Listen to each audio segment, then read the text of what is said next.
வணக்கம் நேயர்களே. இன்றைய நிகழ்ச்சியில் மறைந்த நடிகை சித்ராவின் தோழியும் எழுத்தாளருமான ரேகாநாயர் நம்முடன் இணைந்துள்ளார். அவர் அன்புடன் வரவேற்போம்.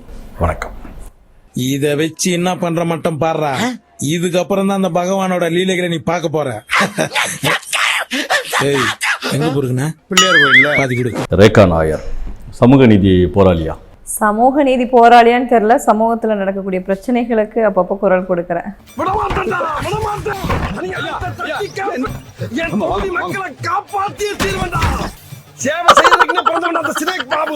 ரேகாநாயர் நாயர்னா? நாயர்னா நான் கேரளால பிறந்தேன். என்னோட தாத்தா பேரு கிருஷ்ணன் நாயர். அப்படி அந்த பாரம்பரியமா வந்ததுனால படிச்சு வாங்கின பட்டமா ஐயா, அது அவங்க பரம்பரை வியாதி. படிச்சு வாங்கின பட்ட மாதிரி சொல்லிக்கிட்டு தர்றாங்க. நாயர் நம்பூதிரி அதனுடைய வரலாறோ கதையோ எனக்கு தெரியாது. அழகா இருக்குதுன்னு வச்சுக்கிட்டேன். கரெக்டா அங்கேயே துப்பிட்டானே. இல்ல, ஊர் உலகம் சாதி பெயர்கள் மறைக்கப்பட்டு பொய் வாழ்க்கை வாழறாங்க. நான் ஒரு சாதியினுடைய அடையாளத்திலிருந்து சாதியை எதிர்க்கிறேன். சாதியினுடைய அடையாளத்துல இருக்கிறதாக இந்த உலகம் என்ன நம்புது. அப்படி எதுவும் கேள்விப்பட்டதில்லையே. சாதி பேரை பயன்படுத்தாவே தன்னை உயர்வாக பார்க்கப்படும், அது அழகாக இருந்தாலும் மதிப்பளிக்கின்ற அடிப்படையில் தான் எல்லாரும் வைக்கிறாங்க. இப்போ உங்களுக்கும் அவங்களுக்கு என்ன வித்தியாசம் இருக்கு? அந்த ஒரு நம்பிக்கையில தான் நான் வாழ்ந்துகிட்டு இருக்கேன். அது உனக்கு பொறுக்கல. சமூக ஊடகங்கள் என்னை அவர்களுடைய அந்தஸ்துக்காக நான் ரேகாநாயர் நான் உங்ககிட்ட சொல்லவே இல்லை. ரேகாநாயர் என்கிட்ட எந்த ப்ரூஃப்மே கிடையாது.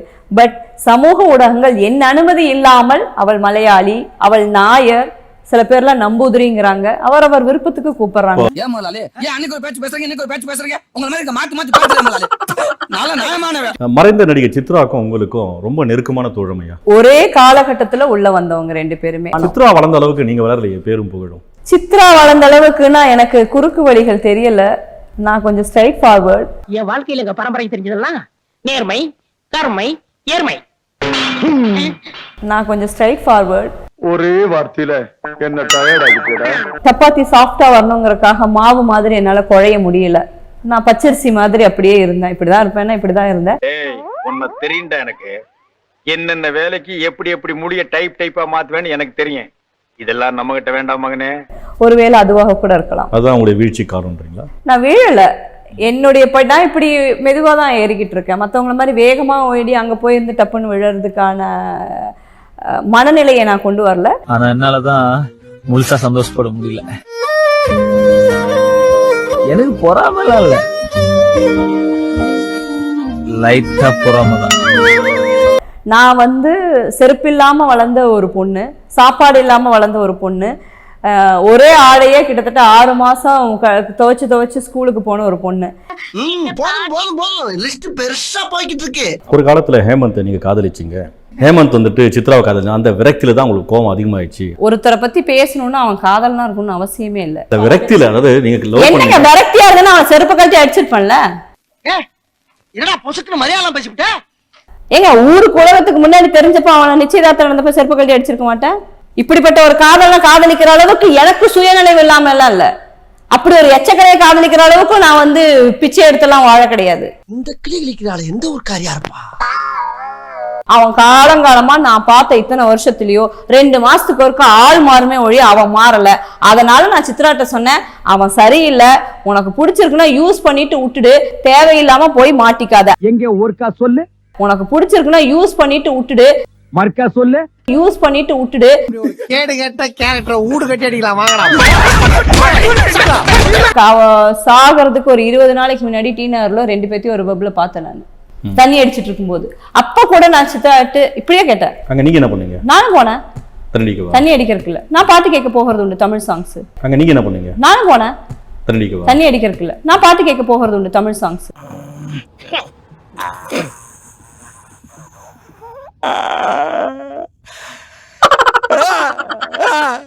நான் தண்ணி அடிக்க மாட்டேன், தம் அடிக்க மாட்டேன். பாட்டு கேட்க வேற இடமே கிடைக்கல உங்களுக்கு? அங்கதான் கிடைக்கும். அங்கதான் நான் செவ்வாய் வியாழன்கள்ல அல்லது சனிகள்ல நான் எனக்கு இருக்கிற ஒரே இது எங்களோட ஃப்ரெண்ட்ஸோட நான் சேர்ந்து. நீங்க போனா பாட்டு கேட்கறது, மற்றவங்க போனா தண்ணி அடிக்கிறது. சிக்கிட்டீங்கல்ல.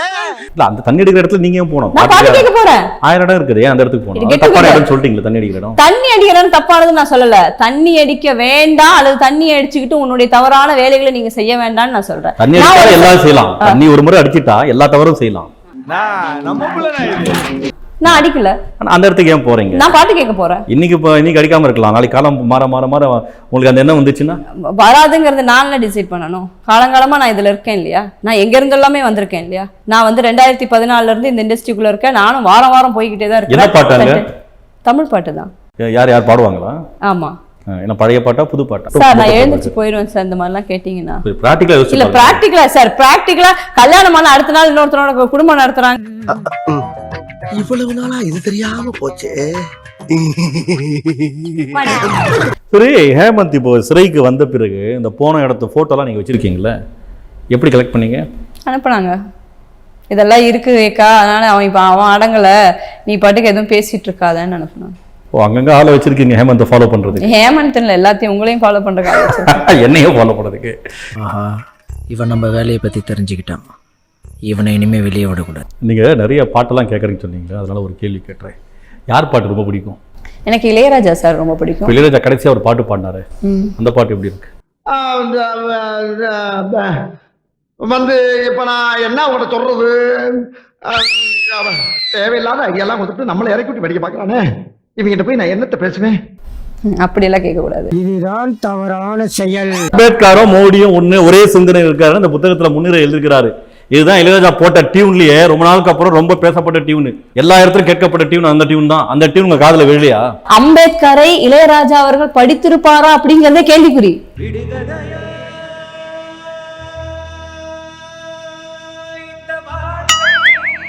அவரு அதை படிச்சிருப்பாராங்கிறத கேள்விக்குறி. அம்பேத்கர் எந்த வருஷம் பிறந்தாரு, எப்ப செத்தாரு, அவருடைய ஒரு 5 கொள்கைகள் சொல்லுன்னா அவர் வந்து முழிப்பாரு. அதுல நான் ஏத்துக்கிறேன். அதே மாதிரி இத்தனை காலம் 10-15 ஆண்டு காலமாக மோடி இங்க வாழ்ந்தாரு, மோடி செஞ்ச ஒரு 5 விஷயம் சொல்லுப்பா, இல்ல ஒரு 4 விஷயம் சொல்லுப்பான்னு அவர்கிட்ட கேட்டாலும் அதுவும் முழிப்பாரு. இப்படி சோறு எவ்வளவு மானம் கட்டு போய் தெரிய வேண்டியிருக்கு தெரியுமா? பேச்சு அதெல்லாம் அட்ஜஸ்ட் பண்ணிக்க மாமா, அப்படி எப்படின்னு இருக்கத்தான் செய்யும். மனுஷன் அந்த ஒருத்தர் அரவணைச்சு போகணும். இளையராஜா அவர்களை பொறுத்த வரைக்கும் உலகத்திற்கே தெரியும், அவர் எதையுமே படிக்காதவர்.